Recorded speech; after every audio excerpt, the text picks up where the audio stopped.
obviously we're waiting to see what happens with the presidential election. Hopefully there's some stimulus money that's coming forward that we're hoping we'll get.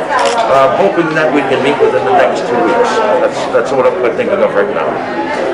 Senator President, do you agree with Senator McCafferty that recreational marijuana should be legalized? We're going to take a good look at it. I've had some concerns in the past about the social cost that exists with that. We're in a tough situation as far as our revenue is concerned. I don't want to look at it just as a revenue source. So I'm interested in seeing what we can come up with, similar to what they've done with recreation, with the medical marijuana. I think you really need to have to closely monitor what goes on with those with recreational marijuana at this time. So we're going to take a good look at it. Senator, you opposed that last year. Are you getting behind it this year? Well, last year, Ed, was we were really ecstatic about the economy. We had a $200 million deficit, which I felt would be easy to address, and then the coronavirus hit. And that really set us back. Our three revenue sources are probably operating about 35% right now.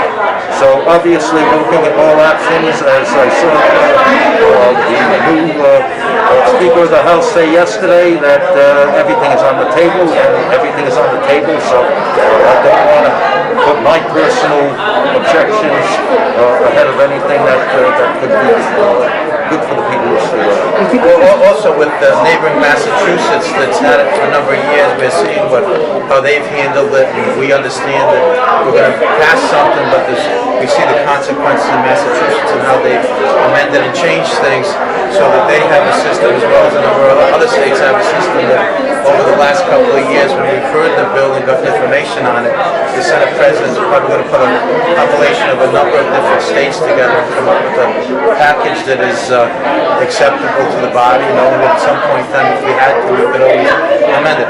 Obviously the revenue is going to be great. We're getting the social consequences of people using it from Massachusetts coming to Rhode Island, and we have to take care of those social consequences. So if we are able to get it up and get it running, obviously we'll have the revenue to address those social consequences. And just be clear, are we talking about this upcoming special session, or are you talking about next year? In January. What we're thinking of now, we're going to see if we can have a hearing on the issue and then wait until January. This way we can start getting some information. And obviously, we'll look to address that situation in January. And could you give us a little more detail about the tax proposal, the tax policy? Are you looking at increasing the upper tax rate for the wealthy? We are, yes.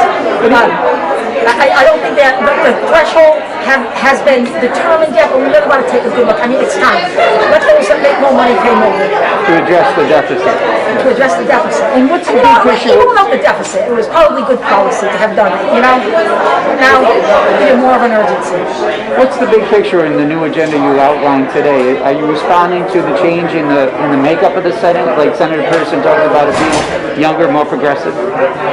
Obviously, a number of those issues have been studied over a number of years, like happens with a number of pieces of legislation in the Senate.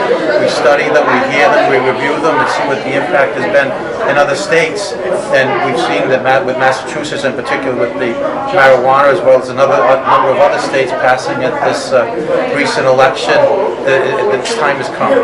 And in addition, with respect to the tax structure in the state, we've seen that we've changed it over the years, and now we're just evolving and changing it.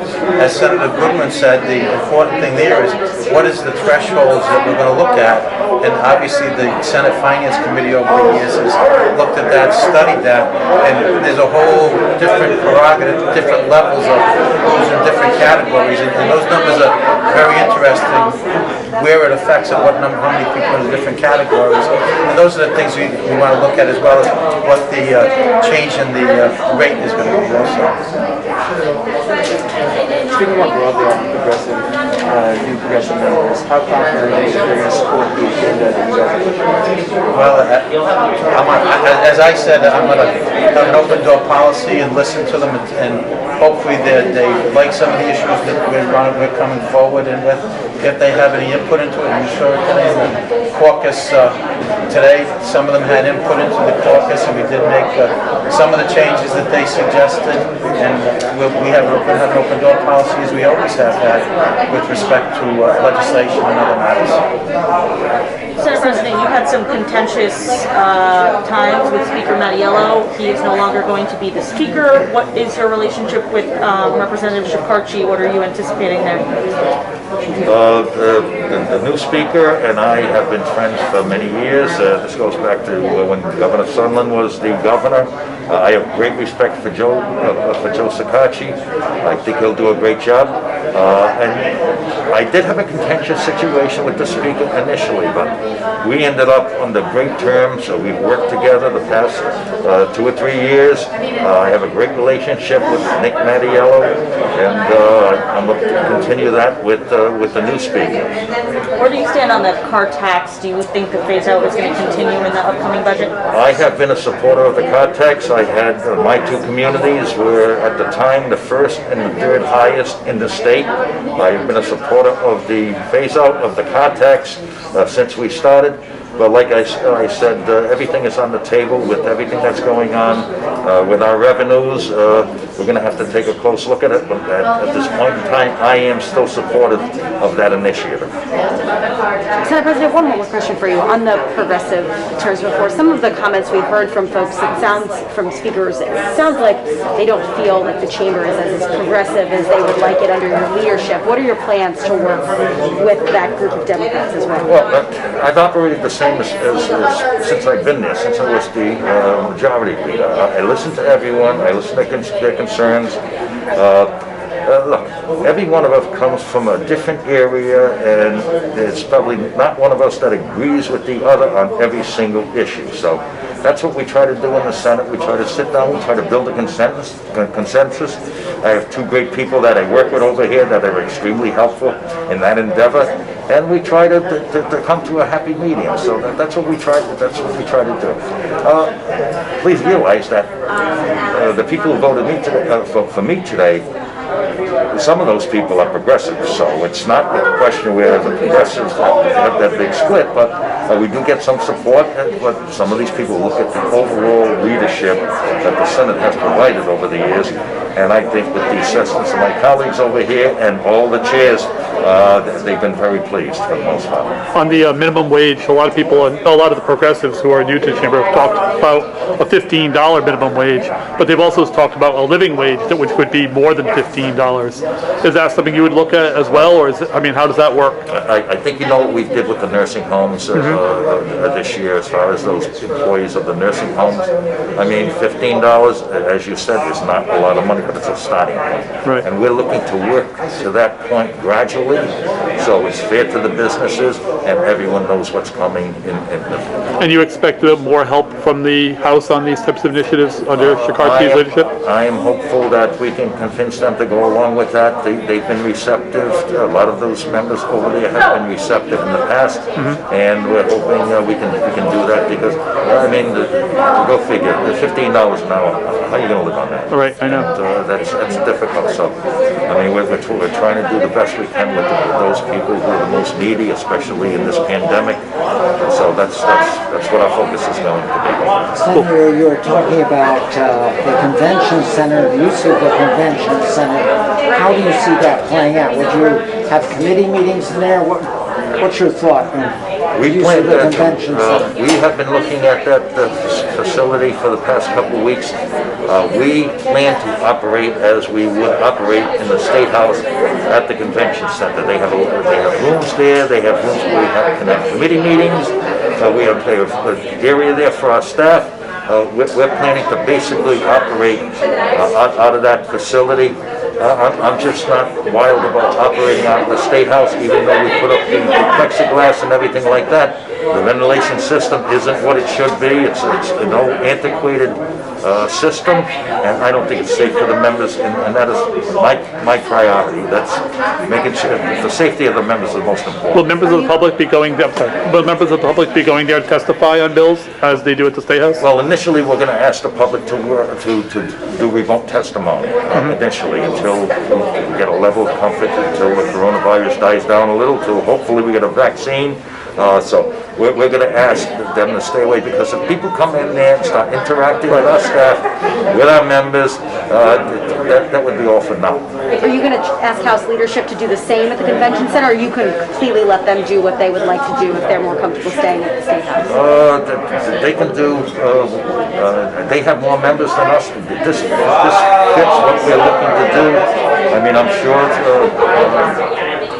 Leader Sakachi will come up with a proposal, but we're not asking the Senate, the House to use that facility also. Yesterday, Joe Chippi mentioned the JCLS and committing to regular meetings of the JCLS. Is that something you're happy with, and that's something you want to see? It's something that we would like to see. I certainly would like to attend my first JCLS meeting. Yeah. You mentioned having the whip. Did he want, yeah, does he want, majority Does he want to add us to? I just wondering. Sorry. you want to make I'm looking forward to that.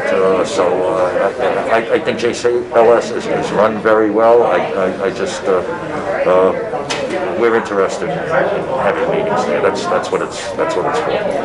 Can I just ask also about redistricting? Because with the change in leadership of the House, redistricting seems to have opened up a little bit, because we hire the same person to do our redistricting every 10 years. And now we have a chance, Common Cause has been pushing to do something different on redistricting. And I was thinking that now would be a good time to start to relook at the way we're going to do that when the census data becomes available later. Well, you know what, I'm going to allow McCafferty to answer that, because he has been the chair of the redistricting the last time. The last time out. Kimball Grace, and the process that we use is an open, transparent process where we go to the different communities, take the input from the different communities, allow senators and representatives and members of the public to go in and draw different districts as they see fit that may fit into their area, knowing that in the Senate we have 38 senators and the House has 75 members there. That you may draw a perfect district for your area, but it's like a big jigsaw puzzle through the whole state. So you need someone who has the knowledge when they're drawing the districts of the different communities of interest, because we have to have communities, majority, minority communities, to meet certain thresholds so that it passed certain tests in the eyes of if it were to go to court. And you can see that we did that in Providence the last time with a number of districts and things like that. I would hope in January that we can start to look at putting something together for the redistricting coming up. Thank you. Thank you.